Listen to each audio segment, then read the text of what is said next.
Hello, good morning, everyone. Happy 4th of July. Time for a review. Can't show you the book because it's in our library loan, so I'll turn around and show you what the cover looks like on my tablet. It's called Abracadabra by Stephen Gresham. A good old 80s horror book. Cover's cool. Bunny, skeleton. Although it has nothing to do with the story at all, the cover. Absolutely nothing. There is no skeleton bunny in it. Sad face. I'm giving it 3 stars. This is the paperback. Of course, they put on both sides. Great labels.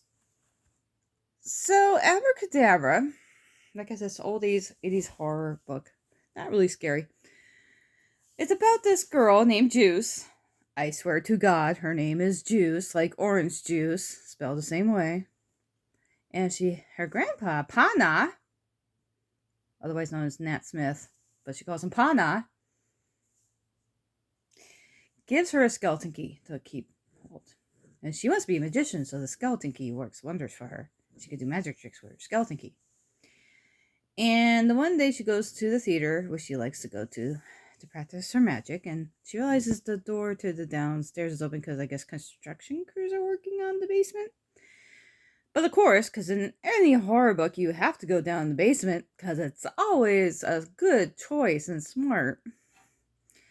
She goes down there and finds this trunk and opens it with her skeleton key. Voila! This guy comes out named LaFay.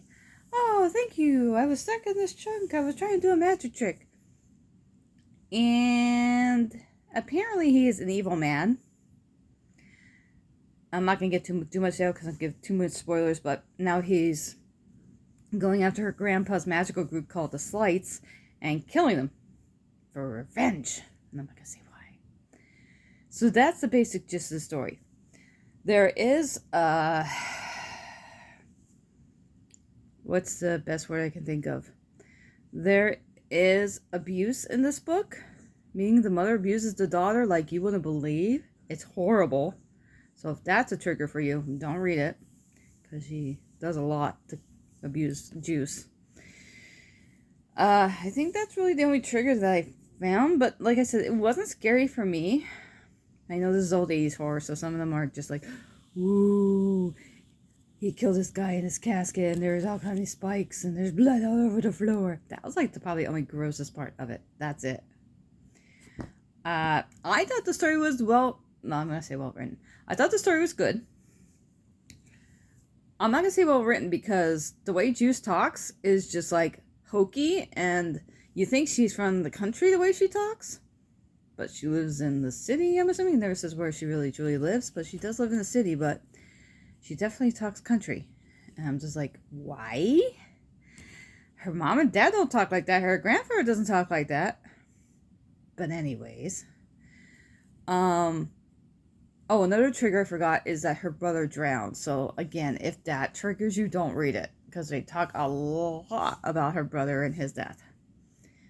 As to why his mother is cuckoo for Cocoa Puffs. And thinks Mark is alive. Or trying to find her. Horrible. Situation I meant. Horrible situation. So, yes, good story. Kind of hokey. The ending was alright. I didn't mind the ending. It was, happy ending. Because they didn't make a sequel out of this, thank God, because I probably would have read it. It's good as a standalone. I wouldn't say make a series out of this. But I don't know, I enjoyed it because I like reading old, hokey books. So this one made me laugh. Because it was so stupid. Some of the parts, and I'm just like, this is great. I love it. Like this other book I'm reading, Night Train, is not as funny as this.